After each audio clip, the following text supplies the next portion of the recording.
Hello everyone, please listen to episode 3.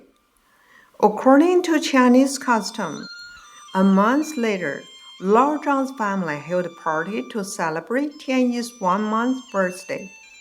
When everyone was busy preparing, a servant came to report that there was a Taoist came to visit. Lord Zhang happily let him in. As he entered the room, the Taoist said, "I've heard you have a newborn son. May I take a look?" While talking, the nanny already held the baby waiting there. The Taoist looked at the baby and nodded his head. Then he lightly touched the baby's forehead, and the baby immediately smiled at him. The Taoist said, "Congratulations! This boy is not an ordinary baby. Please take him to White Cloud Temple to meet me 7 years later." Lao Zhang happily answered, "Of course, I will take good care of him," and he asked the servant to prepare food for him. But when the food was ready, the Taoist just disappeared. 7 years passed. The Lord Zhang had already forgotten what the Taoist said. Every day he was immersed in seeing his son growing up with both good health and intelligence. One day, Tianyi was reciting a Taoist scripture in his study room. While he was reciting, a beautiful bird landed on the windowsill of his study room. He was so happy and ran out the house chasing the bird all the way to a forest without knowing it. Then he was a little scared and was just about to return home when a Taoist appeared. He felt very much surprised and asked, "Who are you?" "You do not know who I am, but I know who you are. I would like to teach you. Please go home to ask your parents. If they agree, you need to come here every day." Tianyi didn't know why he seemed to like the Taoist somehow. He looked at the Taoist for a little while, nodded his head, and left. On his way back, he still kept looking back at the Taoist direction several times. With the support of his parents, Tianyi had classes with the Taoist every day. One day, he was on his way to have his class with the Taoist, and suddenly he heard a giggling sound of a little girl. Tianyi walked toward the sound direction. He saw a girl carrying a basket and digging wild vegetables.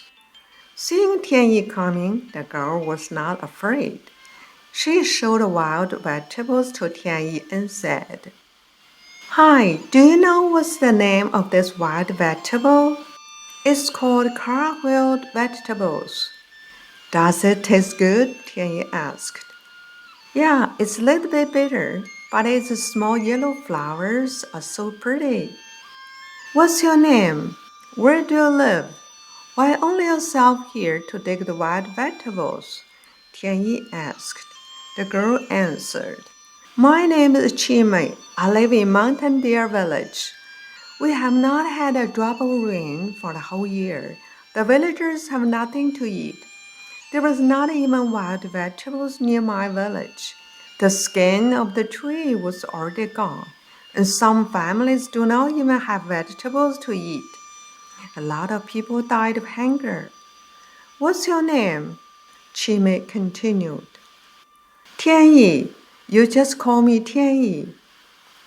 Today is still early. Let me help you to dig the vegetables." Tianyi answered and started to help Chimei dig wild vegetables. From then on, Tianyi often met Chimei and helped her dig vegetables. He also taught her some of her lessons she learned from his master, and she listened carefully. A few years passed, and one day Chimei was waiting for Tianyi on the way. Chimei didn't like the other days of carrying a basket with her. On the contrary, she was neatly dressed and said, "Brother Tianyi, my mother told me that I'm growing up, and it's not suitable for me to go out often by myself. Today I secretly came out just to let you know. I'm afraid I will not meet you anymore. Tianyi evidently got a little shocked since he took her as a good friend in his heart. What? I will not see you anymore? Tianyi asked. At this time, Qimei took out a pink handkerchief on which she embroidered two small lotus flowers. She gave it to Tianyi. Tianyi got too nervous and hurriedly pulled a silver hairpin from his hair and gave it to Qimei. Qimei shyly took over the hairpin and immediately ran away, not even daring to turn her head. Early in the morning, Tianyi was on his way to have his lesson with his master. While reciting Tao Te Ching, the way that can be explained is not an changing way. Lao Zhang and his wife were very happy seeing their son study hard and make progress every day. Lady Zhang said with little concern, Tianyi goes out early in the morning and comes back very late in the evening. I'm afraid he eventually would become Taoist and leave us. Oh no, do not need to worry. Don't you see our son's getting more knowledgeable now? Maybe his master is someone very important. We should be proud of our son. Lao Zhang retorted. But day after day, Lord Zhang started to worry about what his wife told him. He felt scared that if Tianyi became a Taoist, he would have no one to rely on when he got old. So he discussed with his wife to arrange Tianyi's marriage, and they want to use this way to keep his son taking care of them. But because Tianyi has been taking Taoist lecture every day, his human attachment is getting less and less. Of course, he does not agree with the arrangement of his parents. But in ancient China, children had to obey their parents with no condition. The following morning, in Lord Zhang's guest room, Tianyi, as usual, came to say good morning to his parents. Lao Zhang said, Dear son, for generations in my family, only one boy was born in each generation. This life, I had you when I was already 48 years old. Now I'm 67. Our ancestors relied on you to have more children and inherit the property. You're not a little boy anymore, and you already come to the age to have a family. So your mother and I plan to find a girl for you to marry. What do you think? Tianyi was shocked since he never thought of this. But at the time, he immediately thought of Qimei and said, No. Upon hearing this, Lao Zhang gave Tianyi a serious glance and snored. His mother saw her husband get angry. She continued, My son, you have read so many classics, and you should know the theory of doing 100 good things, but filial piety goes first.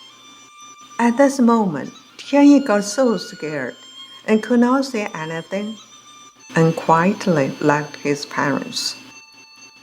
In his study room, Tianyi could not concentrate on reading. His mother's words echoed in his mind. My son, you have read so many classics.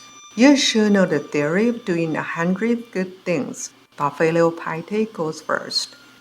Thought of this, Tianyi got up quickly and searched all his cases. He found pink handkerchief given by Qimei, and he looked at it as he was saying, the laughter from her and her voice. Brother Tianyi, do you know what vegetable is this? Does it taste good? It's a little bitter, but its small yellow flower is very pretty. Thought and thought. Eventually, Tianyi came up with a good idea. What is the good idea? Please continue to listen to episode 4.